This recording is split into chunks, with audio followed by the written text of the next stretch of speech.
నిన్న చంద్రబాబు నాయుడు గారు, మోడీ గారు ఇక్కడికి వస్తే చంద్రబాబు నాయుడు గారు సిఆర్ పాటిల్ గారు కేంద్ర ఇరిగేషన్ శాఖ మంత్రి గారి దగ్గరికి వెళ్ళి మా పోలవరం ప్రాజెక్టు తక్షణమే పూర్తి చేయాలి, వచ్చే సంవత్సరం గోదావరి పుష్కరాలు ఉన్నాయి, ఆ పుష్కరాల లోపల ఈ ప్రాజెక్టు పూర్తి చేయాలని చెప్పి వారు అడగడం జరిగింది. నేను మన ముఖ్యమంత్రి గారిని అడుగుతా ఉన్నా, మీ గురువు గారిని చూసినా దయచేసి బుద్ధి తెచ్చుకోండి. వారు మీకన్నా 6 నెలల తర్వాత ముఖ్యమంత్రి అయిన చంద్రబాబు నాయుడు గారు అయినా ఆయన స్వయంగా పోలవరం ప్రాజెక్ట్ని 5 సార్లు సందర్శన చేసినా అని చెప్పుకుంటున్నారు. నిన్న మీరు పాలమూరు పులిబిడ్డ అని చెప్పుకునేటటువంటి వారు ఒక్కసారి కూడా మీరు పాలమూరు ప్రాజెక్టుకు పోలేదు, పాలమూరు రంగారెడ్డి ప్రాజెక్ట్ని కనీసం రివ్యూ కూడా చేయలేదు మీరు. అంటే మీ చిత్తశుద్ధి ఏపాటితో తెలుస్తూ ఉంది. వాళ్ళేమో ఆంధ్ర పక్కన గోదావరి నుంచి కృష్ణా నది దాకా నీళ్లు తీసుకుపోవడానికి గోదావరి బనకచెర్ల లింక్ ప్రాజెక్ట్ అని చెప్పి పోలవరం బనకచెర్ల లింక్ ప్రాజెక్ట్ అని వాళ్ళు ప్రతిపాదన చేస్తున్నారు. Already Srisailam project it is just hydro electrical project, కానీ దాన్ని కూడా మొత్తం ఇరిగేషన్ ప్రాజెక్టుగా మార్చేసి దాదాపు 330 టీఎంసీల వరకు వాళ్ళు ఒక వ్యవస్థను అక్కడ నిర్మాణం చేసుకున్నారు.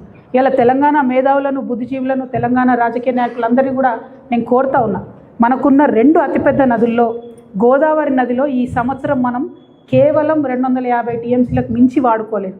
మనకి ఎంత ఉంది హక్కు? దాంట్లో 964 టీఎంసీ హక్కు ఉంది.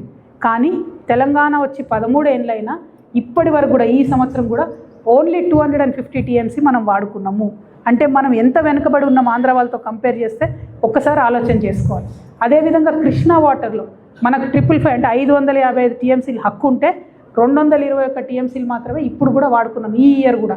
సో నేను ముఖ్యమంత్రి గారిని కోరేది ఒకటే, మీరు చాలా త్వరితగతిన with utmost important and urgency ఈ వాటర్ ప్రాజెక్ట్స్ విషయంలో శ్రద్ధ పెట్టాలి, వాటికి నిధులు విడుదల చేయాలి, వాటిని పూర్తి చేసే ప్రయత్నం చేయాలి.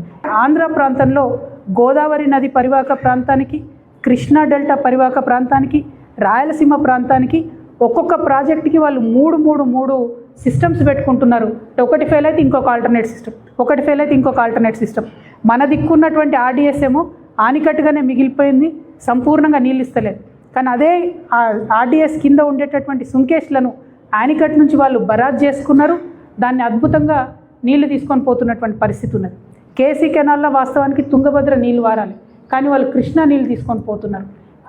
చెన్నైకి నీళ్ళు తీసుకుపోతామని చెప్పి తెలుగు గంగ కావచ్చు, పోతిరెడ్డిపాడు కెపాసిటీ కావచ్చు, అన్నిటినీ కూడా డబుల్ చేసుకునే పరిస్థితి ఇలా కనబడతా ఉన్నది.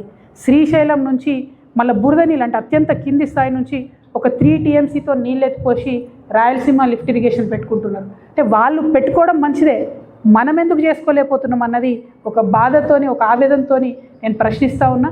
మరి డబ్బులు ఖర్చు పెడితే 1,00,000 కోట్లు అయిపోయాయి, 1,89,000 కోట్లు అయిపోయాయి. ఇప్పుడు ఈ గవర్నమెంట్ వచ్చినాక కూడా వేలాది కోట్లు ఇరిగేషన్ మీద ఖర్చు పెడతామని చెప్తున్నారు.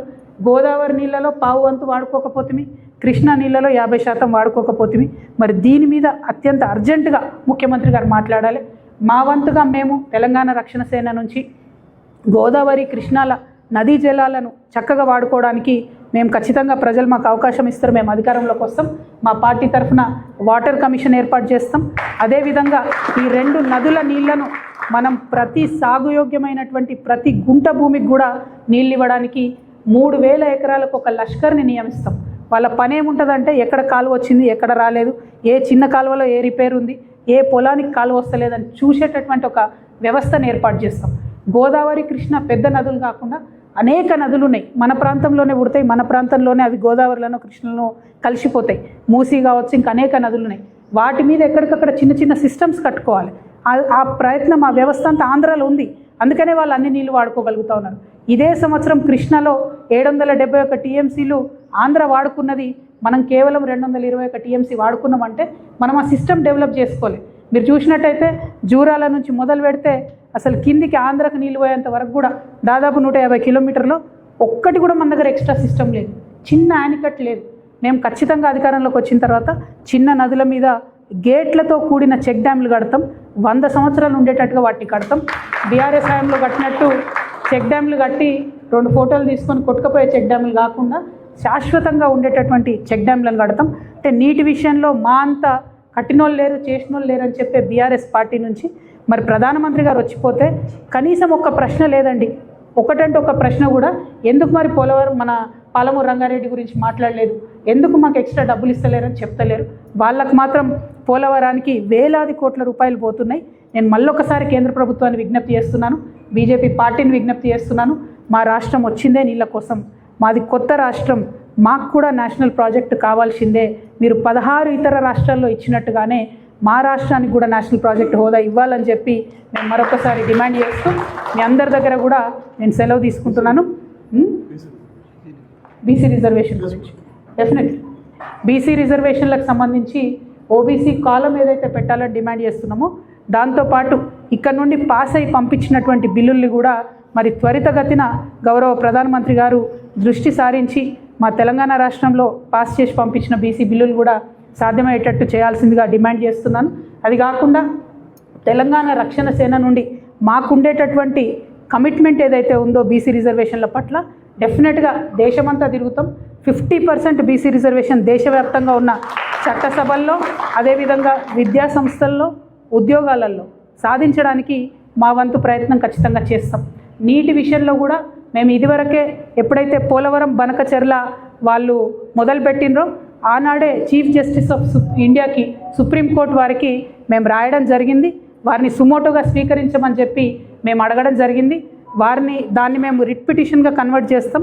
మన తెలంగాణ ప్రభుత్వం యాక్టివ్గా బనకచెర్ల ప్రాజెక్ట్ని అడ్డుకోకపోతే మేము తప్పకుండా టీఆర్ఎస్ నుండి పోరాటం చేస్తాం, లీగల్గా కూడా ఫైట్ చేస్తాం అనే విషయాన్ని చెప్తున్నాం. సిఆర్ పాటిల్ గారిని అపాయింట్మెంట్ అడుగుతాం మేము ఖచ్చితంగా. ఆ అపాయింట్మెంట్ వారు ఇస్తారని మేము భావిస్తున్నాం. ఇచ్చినప్పుడు మన రాష్ట్ర ప్రయోజనాలన్నీ కాపాడే విధంగా మనకున్న సమస్యల్ని కూడా సిఆర్ పాటిల్ గారికి, కేంద్ర ఇరిగేషన్ శాఖ మంత్రి గారికి ఇవాళ ఉత్తరం రాస్తాం. ఫ్యూచర్లో కలిసి కూడా విజ్ఞప్తి చేస్తాం. నీళ్ళ కోసమే పుట్టినటువంటి పోరాటం, నీళ్ళ కోసమే వచ్చినటువంటి రాష్ట్రం. అన్ఫార్చునేట్లీ 13 సంవత్సరాల్లో కూడా మనం ఏమాత్రం కూడా అడ్వాంటేజ్ తీసుకోలేకపోయినాం. కాబట్టి ఆ వ్యవస్థ కోసం టీఆర్ఎస్ పార్టీ, తెలంగాణ రక్షణ సేన పోరాడుతుందని తెలియజేస్తూ సెలవు. Thank you. జై తెలంగాణ.